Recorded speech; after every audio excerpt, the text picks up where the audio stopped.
Magazine with Johnny Yesno. We're planning on making a few changes on the program. First of all, our Indian magazine will become known as Our Native Land, and we have some explanations for that. First of all, we've been sometimes accused of being associated with Indian News, which is a publication put out by the Department of Indian Affairs and Northern Development.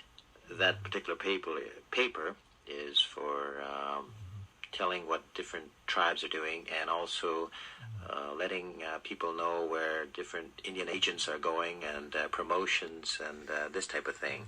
But this program, we hope to give more airtime to Native peoples, try and keep the non-Indian people down to a minimum, so because we feel that they've got other programs which they can voice their expertise about the Indians. To start us off, we're going to go to Ottawa and talk with Jean Goodwill. She's busy putting out a quarterly magazine, which is called Tawau. We'll find out what that means later on.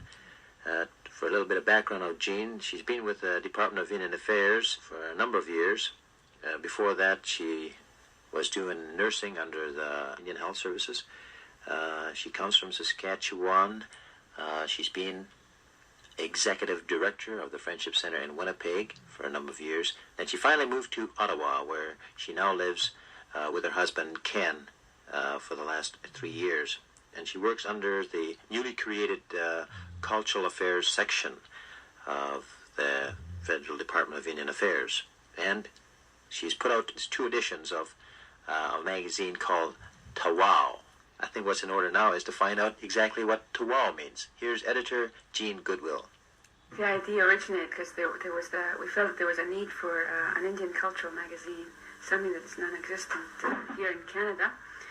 And as we were collecting our material, which we used at the time, whatever was available within our department at the time we used, and we had to have a name.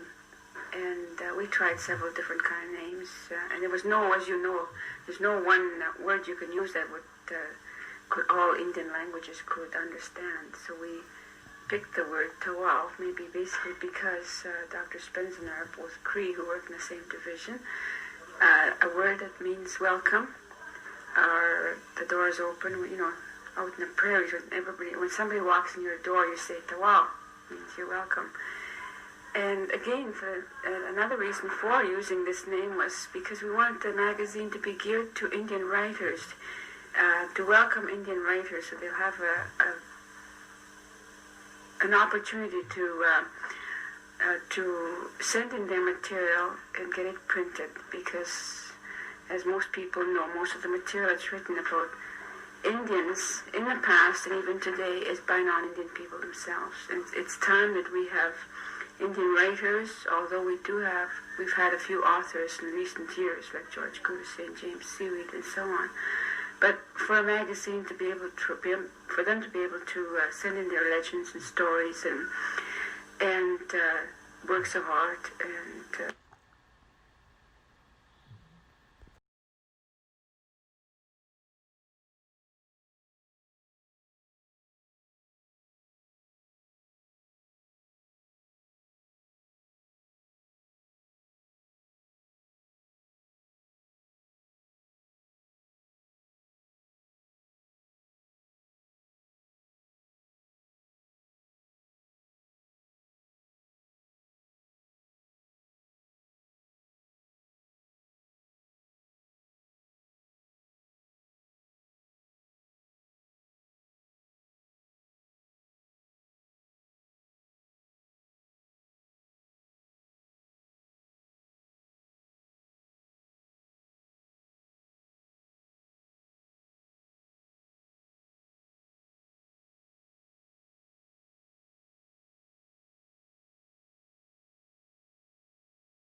This is National Native News. I'm Antonia Gonzalez.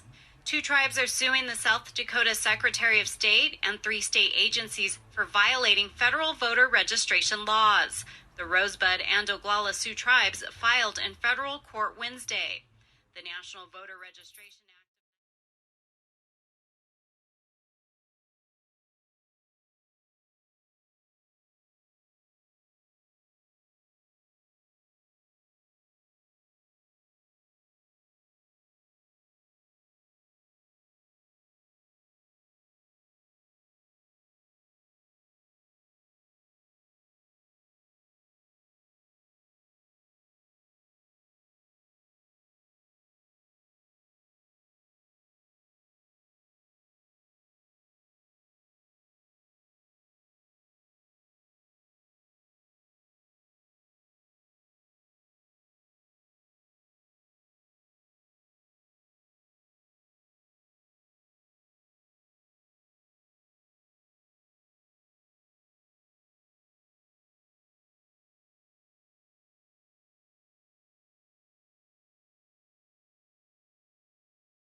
Welcome to Native America Calling. From Studio 49 in Albuquerque, I'm Tara Gatewood.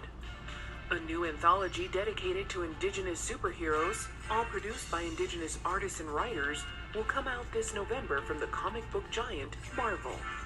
In addition to giving new storylines to characters Echo and Danny Moonstar, the project intends to correct some of the mistakes of previous non-native-led efforts that relied on offensive stereotypes and inauthentic character development. We're celebrating natives in comics after National Native News. Stay tuned.